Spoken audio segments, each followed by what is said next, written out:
প্রিয় বন্ধুরা, আজকে শুভ নববর্ষ।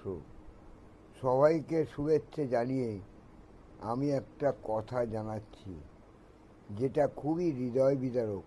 একটু চিন্তা করো ভাই, কারণ আজকে নববর্ষ তো। সকলের ভালো চিন্তা করাই আমাদের কর্তব্য হওয়া উচিত। আমাদের প্রত্যেকের যাতে সারা বছরটা খুবই ভালো যায়, সারা জীবনটা যাতে খুবই আনন্দে, সুখে, শান্তিতে এবং ভালো যায়, সেই চেষ্টাই আমরা করব আজকে থেকে। একটু তোমরা চিন্তা করো ভাই, একটু এই ভিডিওটা দেখো, তাতে তোমাদের একটা নতুন জ্ঞান সঞ্চয় হবে। আজকে নববর্ষর দিনে যারা বড়লোক আছে, তারা প্রচুর খরচা করে নববর্ষ পালন করছে। মধ্যবিত্তরাও, তারাও এই নববর্ষে যোগদান করে আনন্দ উপভোগ করছে। নিম্ন মধ্যবিত্তরাও, তারাও কোনো রকমে এই নববর্ষটাকে উদযাপন করছে, আনন্দ করছে।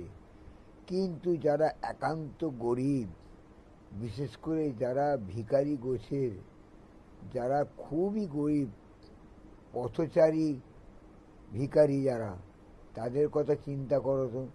নববর্ষ তো তাদেরও। ছেঁড়া মলিন জামা পরে ঘুরছে, চারিদিকে হাত পেতে 2-1 টাকা করে চাইছে। শুধু তাই নয়, যখন নতুন জামা কাপড় পরে অন্যান্য লোকেরা বিভিন্ন জায়গায় যাচ্ছে, মিষ্টির প্যাকেট নিয়ে আসছে, হাসছে, খেলছে এবং আনন্দ করছে, তাদের মনটা কত দুঃখে ভরে যাচ্ছে।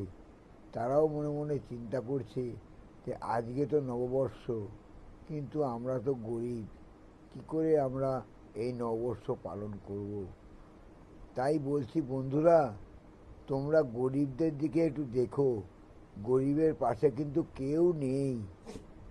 আমাদের মতো সঠিক গরিব যারা, তারা কিন্তু সত্যিই অসহায়।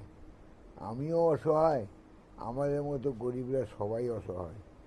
ভারতবর্ষের প্রায় 80% গরিব। তোমরা একটু তাদের দিকে দেখো ভাই, যাদের ক্ষমতা আছে তাদের গরিবদের ভালোবাসো। সবসময় জানবে, দরিদ্র নারায়ণ সেবা, অর্থাৎ দরিদ্রকে তুমি যদি ভালোবাসো, তাকে যদি সেবা করো, স্বয়ং নারায়ণের সেবা করা হয়। তোমাদের যেটা বললাম সেটা একটু মনে রেখো বন্ধু, তোমাদের ভালো হবে, মঙ্গল হবে।